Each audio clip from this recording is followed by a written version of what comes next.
This is Pet Life Radio. Let's talk pets.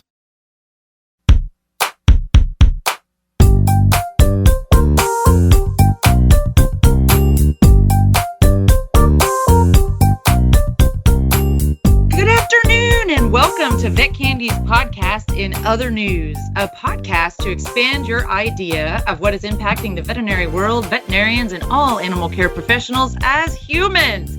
We are your co-hosts, Dr. Jen. And Dr. Jason Chatfield. If you are not yet a Vet Candy subscriber, Why not? Please subscribe for free today at myvetcandy.com. You can also reach us at jen@myvetcandy.com. Or the more important email, jason@myvetcandy.com. Great. Now, our topic today is poultry medicine. In other news, the rise of the urban chicken continues. Dum, dum, dum. That's right. So, news hounds out there listening, you can thank your fellow news hound, Frances Faulkner, for suggesting this. She wrote into us and made a couple of topic suggestions that we loved. And this was one in particular that we really wanted to cluck about because we love chickens. And I hope, Frances, you're enjoying that Vet Candy yoga mat that we shipped out to you. I hope you'll enjoy this podcast. Joining us today, we have the world-renowned poultry medicine expert, my friend, Dr. Karen Grogan. Welcome, Dr. Grogan, to In Other News. Thank you, Doctors Chatfield. Doctors Chatfield. That's excellent. Okay. Never heard that before. That's right. Yeah. 2 points to you. Oh, yay. So, Wait, full hold on. disclosure. Jen, Yeah. Jen didn't tell you we keep score on this podcast. Right now, you got 2 points. Jen 2 has points. -4. I'm -4. gonna keep racking them All up, right, just okay. to remember. Yes. So if I had a buzzer, all of you know I'd be hitting it right now. So, and I will, in full disclosure and transparency to you out there, news hounds, Dr. Grogan and I became friends because we were both selected as AVMA future leaders. And if you remember Dr. Doug Kratt, who is also a friend of the podcast, we were all together as future leaders. So you can imagine the great time that we had. And this afternoon, we're going to have a good time chatting with Karen about everything chicken. So let's get started. So Wait. What? You know me, I got to chime in. I can't let you talk for too long. All right, can we start off with a story? You got to start off with a story, right? Why do we like chicken so much? Why do you like chicken so much? Why do I like chicken so much? No, Jen. Why did Jen like? Jen. I don't know if Jen told you that Jen, when she listen, I have some stuff on her, right? So when she was a young child, we used to have silky chickens. Are you implying I'm now old? Yes, we used to have silky chickens. You're older, right? Older, all right. So we used to have silky chickens growing up, and Jen, being the wonderful animal lover that she always was, she had a silky chicken. She would get up in the morning and go grab or otherwise hold said silky chicken and walk around with it like it was her doll. Instead of having a regular doll, she had a chicken doll. That's what she did all day long. And in fact, if you ask my mother, she would tell you that it was nearly impossible to get Jen to put the silky chicken back where it belonged so it could lay some eggs. No, she wanted to take it to bed with her every single night. So she has had a love of chickens for a very, very long time. So that is my introduction to the world of chickens as it pertains to Dr. Jen. That's a great story. Yeah. Who knew you love chickens that much? I know, but tell us why you got into working with chickens, Karen. So actually, I started out as an animal science major, and I showed horses. So I was going to be a large animal vet. Committed. Yeah. I was gonna, drive around in my truck and save cattle and horses. and then I took it was an introduction to poultry science class, and it was taught by Dr. Carm Parkhurst at NC State. He actually just recently passed away, but his class inspired me to look at different species. I wasn't just limited to what I knew. And he actually helped me get an internship with a turkey company in North Carolina. And that's how I got started. They had a staff veterinarian, Dr. David Reeves, and that was my first exposure to what we term kind of food animal production medicine. So, yes. And so then my vet school, all through vet school, I was into beef cattle and swine and poultry. And then I got to the end and had some other mentors that had probably more colorful language to say that I needed to pick poultry. I couldn't keep doing all these different things. I had to find my. You had to commit. I had to commit. That's right. Yes. That's right. So today we want to explore a little bit that the rise of the urban chicken, right? There really has been a rise, hasn't there? It's a thing. There's a definite rise. And a lot of that is contributed to what we call the locavore food movement. Yes. Yes. Absolutely. People want their food that comes from their backyard. They want eggs that they go out and gather every day. They want greens that are grown by their neighbor down the street. They want milk that's from the dairy down the road. And having chickens is part of the romance, I think, of that idea. And then here comes the reality of the rooster that crows when the sun comes up.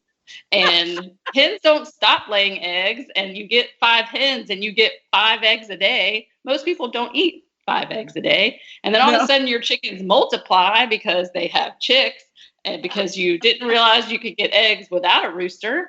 So then they have lots of chickens and then they don't know what to do with them. Wait, so, you mean if you have a rooster and a hen, they'll multiply? They do. Yes.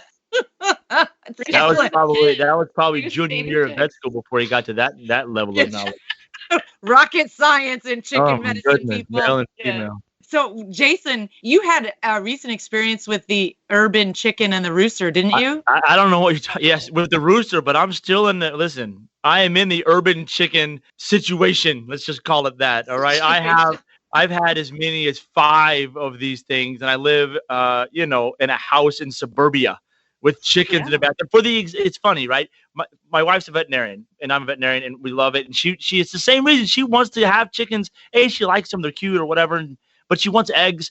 And so we had a rooster, and heaven forbid that rooster started crowing. We didn't know we had a rooster. It's really, it's really hard to tell, and they're little what they are. When you're little, you got to wait. So we waited, and sure enough, we had three chickens, I guess. Yeah. And 2 of them were roosters, so we had to move them on to the farm. Yeah. But now we have 2. Now we have 2 hens, and they're great, and they lay eggs, and we love it, and it's fantastic. Yeah. So we are part of the urban chicken movement for sure. But you know what? You don't have to wait. We went to elementary school, all the way up through high school, with a kid, Marcus Hodder John I. Do you remember him, Jason, from San Marcos? How could I forget Hodder John I? I haven't ever met but one of those. And his grandfather was actually by trade a chicken sexer. Yes. And it's like how fast as the chicks came by on the conveyor belt and how fast and how accurate could you sex the chicks and pull out the males. Yeah, it's crazy, right? I forgot to mention that I called Marcus Hodder John I's grandfather and he was not available. So we just had to go with it and cross our fingers. You just had to cross your fingers at the house in suburbia.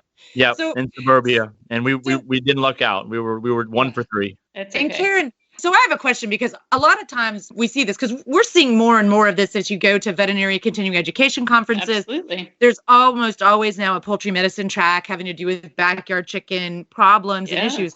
What is, in your experience, kind of the most common mistake that people might make when they set out to have some chickens and use them, to get enough fresh eggs for their family or whatever? What's kind of the most common mistake that might lead them to call a veterinarian? 2 things. One is nutrition. Most people think, I'm just going to feed them table scraps and they're going to be perfectly fine. Yes, I did not make that mistake. And they're going to eat bugs. It's not a goat, it's a chicken.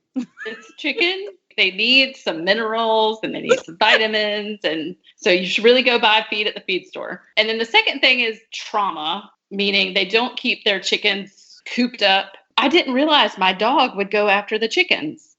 Oh, for heaven's sakes. Yeah, so they don't realize their, pets are still, predators. Hunter. Yes. Yes, hunters. Yeah. Your dog will come after your chickens. Especially a husky. But wait, don't crush me on the interweb, okay? Everybody know I love huskies, but huskies will go after stuff. Yes. There are a lot. Your Labrador Retriever or your Golden Retriever will go after your chicken. They will. Yes.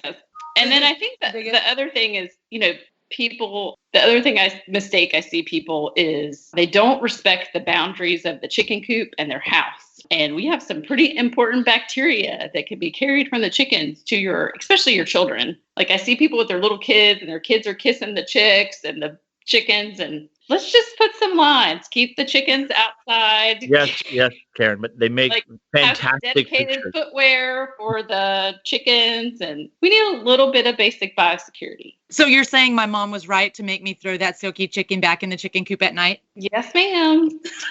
Sure enough, Mama was right. That's right, Mama. As we continue to learn that, don't we? And Newshounds, Karen is a mom. And she has a wonderful term that I think you coined this term, didn't you? Yeah, my daughter coined the term. Actually, she did.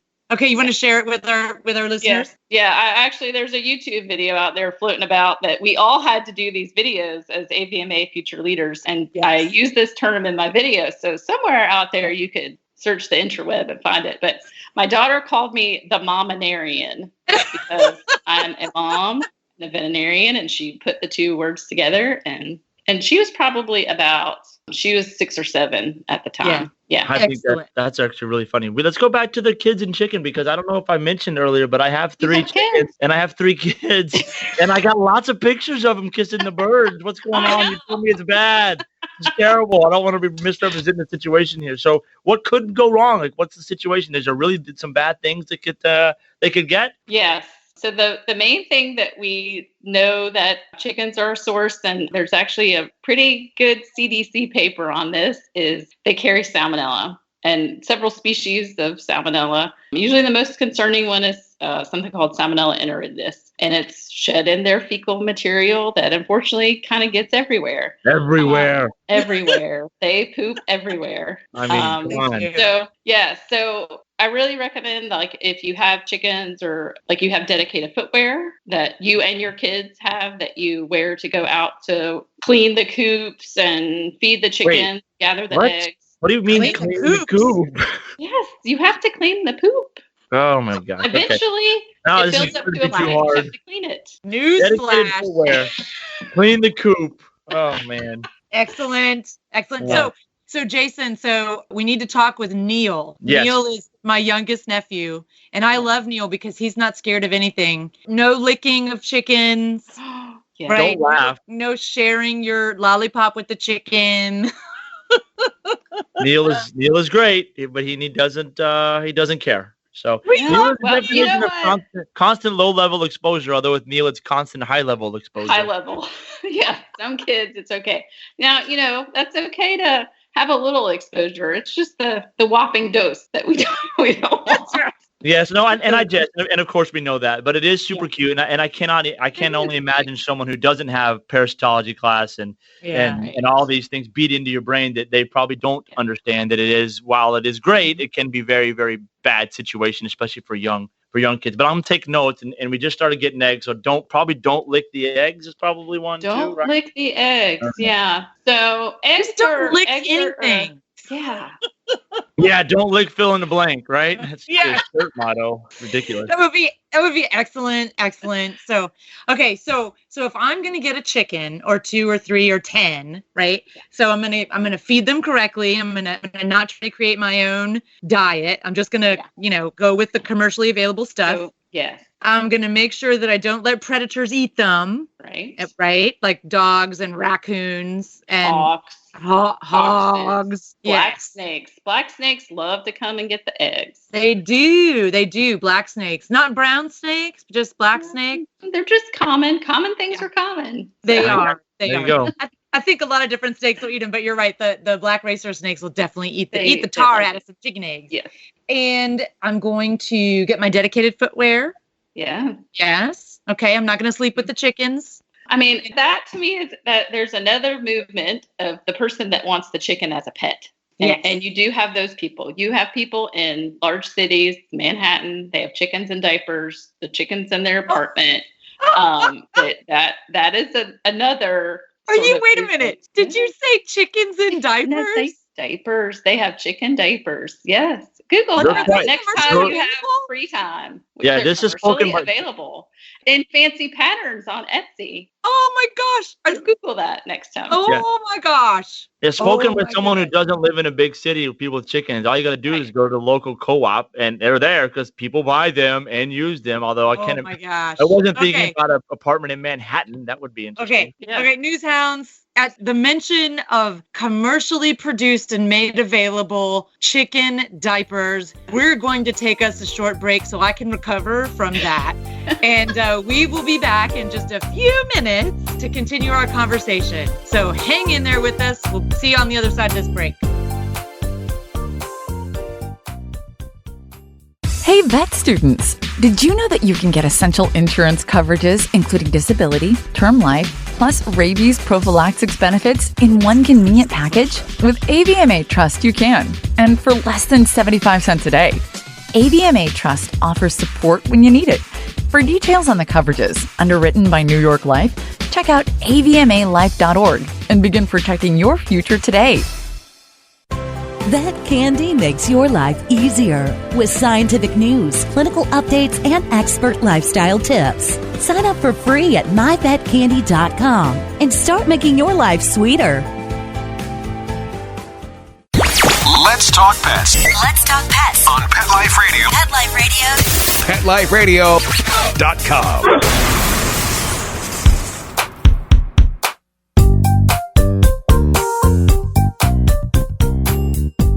And we're back. I hope you've recovered from the image of chicken diapers. I have. All right. So I'm going to feed them right.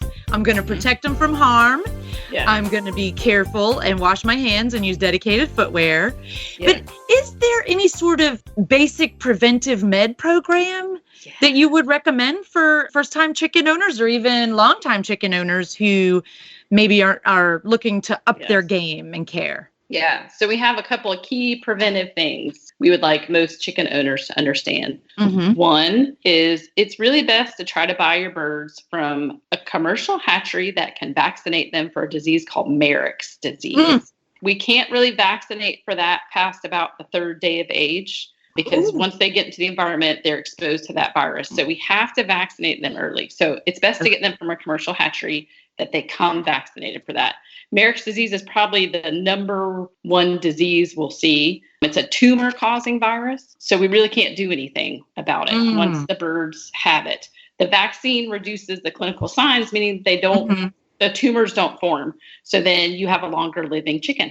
Okay. So best to buy them from commercial hatchery. If you do, like say you have 3 chickens and you want to go to what we call a swap meet or a flea market or an auction or a co-op somewhere and you want to buy some chicks, that's fine. But we recommend that you do what's called quarantine them. So put them off by themselves and people use a dog carrier, separate crate, something like that to quarantine them, because going to those swap meets and auctions and trades and all those things, everybody swaps diseases, especially a couple of bacterial diseases that we know transmit from bird to bird pretty easily called infectious coryza, the mycoplasmas, and things like that. And they're very common in backyard birds. So we want to make sure that you quarantine them so you can notice signs of disease. And then if they need to be treated, have a great relationship with your local veterinarian. Because assuming your local veterinarian will see your chicken. Will see your chicken. So you have to hunt a little bit for someone who will do it. My best recommendation is to find a practice that will look at exotics, because they will know how to deal with pet birds, and it's very easy to extrapolate them over into chickens. Most of the exotics formularies have chicken information in it now, like the new editions have backyard chickens added, because with the changes in the FDA regulations, in 2017, before that, chicken growers could just go to a feed store and buy certain antibiotics. And with that change, you now have to get them from a licensed veterinarian. Okay. So have a relationship with a veterinarian. Okay, so that's actually really good information. So those of you out there who have urban or farm chickens, definitely make sure you have a veterinarian who is at least willing to go find the answer if they don't know it right off the top of their head. And I will tell you that Karen comes by her accent honestly, because as she mentioned, she's from North Carolina, but now she lives in Georgia. I do. And she can be found at the University of Georgia teaching poultry medicine. And so there is a resource available for our veterinarians who are listening. So there's something else that I think is incredibly interesting about Dr. Grogan. Well, wait a minute. Let me pause for a minute. Jason, did you have any other questions about a rooster versus a hen? No, I found all that out. And Okay. And stop You trying to figured that embarrass out me. now? Now, We're good with stop that? trying to embarrass me. It's actually very hard when you're young. I don't want to talk about it. Okay, if you're not last name isn't Hot or Johnny, you're screwed. If you're not, so we call that vent sexing, and you do have to have a trained eye to do it, and you like have to basically compare two together to be like, oh, this is male, this is female. It is hard, Jason. We got our chicks from a non-commercial place called the school. As the kids watched attach in the incubator, we thought that was great. And we said, sure, that one looks like a girl and that one looks like a boy. Let's get a couple of these. So anyways, but I we had chickens growing up, but still I was like not part of it, but thought they were cool. And it's quite hard. Yes, I have one more question though before we move on. This is a big question. I gotta take a deep breath here. Okay, so I have these eggs. Is it okay? Newshounds, you can't see it, but Karen is bracing herself for Jason's question. We finally had eggs. Can I eat these eggs with, if I cook them right? Are they normal? Is it safe? And I ask a little bit in jest, right? But really, because I have other friends who are doing this and they have the same questions. Yes. Okay. So your backyard eggs are safe to eat. Yes. Oh, sorry. Yes. That out loud. Sorry. My recommendation is two things. Like try to minimize how much you handle the egg. So the hen has this natural protective layer that goes on the outside of the egg called the cuticle. And you don't want to do anything to mess that up because that cuticle blocks out the bacteria. Okay. So don't handle it too much. I do recommend that you wash the outside of it right before you crack it. Okay. Okay. And the other thing is they are safe at room temperature. The United States is the only place where we put eggs in refrigeration. So everywhere else in the world, they're sold at room temperature. So you can keep them on the counter or you can refrigerate them. Either one is fine. Did I mention, did we talk about whatever makes you comfortable? I can't keep them on the counter because we talked about Neil. That's not happening. Oh, yeah, so fine. Put them in a container, stick them in the fridge. I will warn you, fresh eggs, if you make hard-boiled eggs, fresh eggs are harder to peel. So just know that up front. Like you will not get a pretty hard-boiled egg because all those membranes take time to kind of settle so that you could get a good hard-boiled eggs. So a lot of people get disappointed in that. They're like, oh, I got fresh eggs and I want to hard-boil them. I was like, yeah, they don't peel real good, do they? And they're like, not the same as same as from the store. They're I've different been around color. eggs a little bit. Yeah. It's crazy. Yeah. Excellent. I have one more thing on egg freshness. Okay, so they're fresh for probably like 60 days. So all these eggs, maybe not quite 60. So like when you get, say you get a carton at the grocery store, that date that's on there is mandated by FDA. And we, science says that egg is actually pretty good for about another 30 days after that day. So what you're saying is that the FDA date on the egg carton is kind of like the pirate code. Yeah. It's more like guideline, kind of like a rule.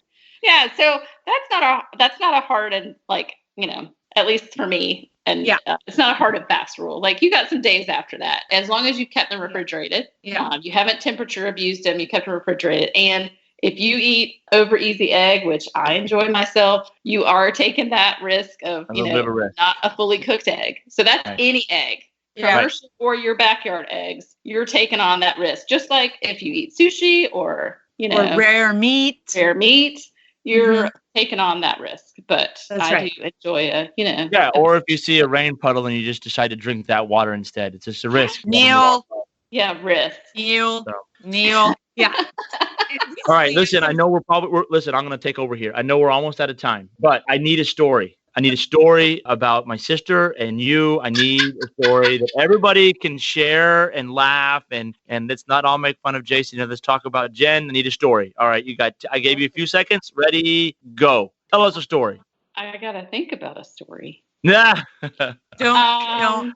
I think I have one. I think I have a subject matter here. I think. Yeah, I'm not sure if you know about mashed potatoes or something like that. No, you may not tell the mashed potato story. No. Oh, that's my kind of story. No, pick another one. Any other story will be totally fine. Like about when we met. Or we could tell a funny story about Dr. Kratt. Oh, yes, our new AVMA president-elect. I was counting this up the other day. Our class is kind of a group of, can I say badasses? We're kind Yes, of you can. awesome. You can say, although we at In Other News are taking full credit for his election. Because he was on your podcast. Yes, I mean, I'm not saying cause and effect, but he went on and he won. I'm just saying. Not the rest of us that called and campaigned with our states or that our helped. allied Absolutely. organizations. That helped a little bit. Yep. Yes, you said it, not me. I did. Okay. That is the power of the podcast. Yes. So our class had an AVMA vice president, an AVMA president-elect, a congressional fellow who's actually on this podcast, Dr. Jennifer Chatfield. Mm-hmm. Oh, wow. And a dean. Yeah. A dean. A dean. We have a dean, the youngest dean of any college of veterinary medicine came out of our class of future leaders. That's right. Yes. Yeah. No. And so that's why I say, like, news hounds, if you're looking for a good time and interesting way to spend a year working on a project with some folks, the Future Leaders program within the AVMA is one to look at. You can find it on the AVMA website. But yeah. So today's topic was suggested to us by one of our news hounds, Karen. And so there's been something else that was suggested to us that Jason and I might pursue as podcast hosts. And maybe you are familiar with it because you are a foodie, right? Boy. Everyone, Dr. Karen Grogan, she's a real legit foodie. And it's called a mukbang or a mukbang. It's, I know. It's news to me. Yeah. So apparently it's a YouTube thing where you video yourself eating food and you like describe what you're tasting. It's like something kind of off your usual, like not on your usual menu. Yes. And so we're going to ask for you to maybe suggest something to us, but then that you're going to eat. Yeah, but I'm going to give you a moment to think while I describe for our news hounds. So we're going to do another Vet Candy podcast challenge to our listeners out there. If you want to suggest something that Dr. Jason and I can sample on our mukbang, you can write us at jen@myvetcandy.com and make the suggestion. And you can also put it to my email, jason@myvetcandy.com. That's right. You my can email Jason it's too. the most important one. Yeah, it's totally fine. And if we read your email on a subsequent podcast, we will send you some swag. And the swag for this suggestion is going to be very appropriate, as our yoga mat was for our Canine Fit Club podcast episode. This one, if you make a suggestion for our mukbang, is going to be a Betsy Johnson cat-themed lunchbox. So, that's fantastic. I didn't know we even had that. And again, am I out of the running for this? You're out of the loop. You cannot suggest, Jason. Family members don't count because I'm not That's okay. I have friends. Don't worry about it. No. Okay. So, Dr. Grogan, as ma'am. a foodie, what would be your suggestion? I think it's called balat. I think it's a fermented duck egg. No. Next. I have full veto power on this. Remember, there's video involved. I'm sure it's called balat. Have you tried it, Karen? Absolutely not. That needed to be part of the requirements. Next time I'm making the rules. Dr. Jen doesn't know what she's doing. But if you want to know the actual rules, if you want to read the rules about who can participate in our Vet Candy podcast challenges, please visit myvetcandy.com/rules, and you'll find them all there. But okay, so balut, BALUT. It's a Vietnamese and Philippines. It's commonly sold as a street food in the Philippines. Yeah, great. I'm pretty sure we moved on from this one. I was pretty clear on that. You're not going to find that at Chick-fil-A. Look at that. Okay, total sideline. Chick-fil-A, they're always really good at coming up with new stuff. The mac and cheese is awesome. One of my kids is a mac and cheese addict. Yeah. My younger one, Emily, she approves. Really? Emily approved mac and cheese at Chick-fil-A. That's fantastic. Mac and cheese. Interesting. So on our chicken podcast. I know. Well, I actually saw a mukbang of somebody eating the Chick-fil-A mac and cheese. There you go. Yeah, on YouTube. Yes. Yeah. I think the bigger question is what are you doing? watching all these YouTube videos of people eating. I mean, there's better things to do in life here. I don't know what you're doing in the basement there, but at the farm, sometimes the cable goes out. Okay. Understood. Understood. We live in a big city. We don't even have those issues. That's right. So Karen, what if you were going to recommend to our news hounds, like what breed of chicken? Number one, I want to know what is your favorite, and then number two, what would you recommend for like starters? Right? If people are starting out in chickens, not chick starters, but starting out as chickens. Right. So we have a couple of like what we call all-purpose breeds, which means they're good layers, like they produce good eggs. And then if they stop laying or something happens and you want to use them as a meat breed, they have enough meat. If you want to throw it in the they're food animals. That's what our ancestors did. Oh my gosh. They're multi-purpose breeds. So things like Rhode Island. If you want to eat your pet chicken, here's a good one. Rhode Island New Hampshire, Rhode Island Red, New Hampshire, Barred Rocks, Wyandotte. And then you have like the fancier breeds, like your Silky chicken that you used to sleep with. Silkies. Yeah. So they're a little more unusual breeds. So Silkies have feathers down their shanks and kind of the crazy heads. Polish breeds have those too. Fancy. Feathers down their shanks means fuzzy feet and fuzzy legs. Yes. They're very fancy.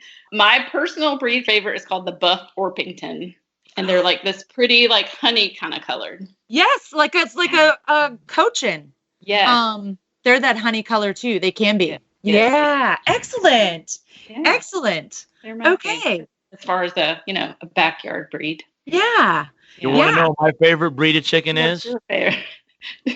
A female. Dr. Chatfield. I don't even know why we have to have roosters. They wake up too early. Unless you want baby chicks. That's right. Well, this has been a wonderful conversation about the backyard chickens. We so much appreciate your tips for folks. And, I think we might like to have you back and go on talking about chickens. One extra thing for the veterinarians that might be listening, if you are faced with, I just remembered, if you are faced with like a case that walks in the door and you don't know what to do, AVMA actually has a couple of great pages on backyard chicken medicine on the AVMA website that was developed by several of my colleagues, and I reviewed the material from our poultry vet group. So you have some resources out there. I seriously thought you were just going to give us your cell phone number to call you. No, I get enough calls that come through UGA. I thought that was very big. I thought that was very big of you. I was proud of you. The Mominarian does not give out her cell phone. Mominarian gets enough through work. Like they read Poultry Diagnostic and Research Center. Oh, these people know about chickens. I'm going to call them. Yeah. I get plenty of calls. It's bad. And or you can just put up a bat signal that has the shape of the chicken. Yeah. Yeah. And the Mominarian will give you a ring back. Yeah. Right. So so really and as we advise all our colleagues, as I know that Karen and Jason and I do routinely, is we phone a friend. So reach out to a colleague and ask them a question because, if they're anything like the three of us, if they don't know the answer, they'll know a guy. Yes, they will. No, but I know a guy. It's 100%. We know guys who know guys, right? Yeah. So anyway, it's been a wonderful conversation. Thank you so very much. Thank you, Francis, for your incredible suggestion of poultry medicine. We loved it. We hope you love this podcast and everyone else out there.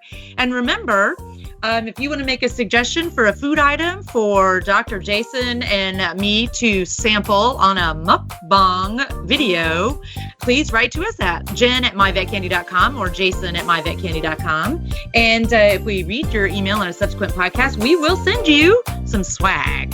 In addition to that, if you just want to sound off on the podcast, we'd love to hear from you. So write in. You just want to sound off as well. As always, if you have a suggestion for a topic, we want to hear it. And we will, I guess, catch you guys next time on Vet Candies in Other News. Signing off from the farm, I'm Dr. Jennifer. Signing off from the basement, I'm Dr. Jason. And we'll see you next time on In Other News. Let's Talk Pets, every week on demand, only on PetLifeRadio.com.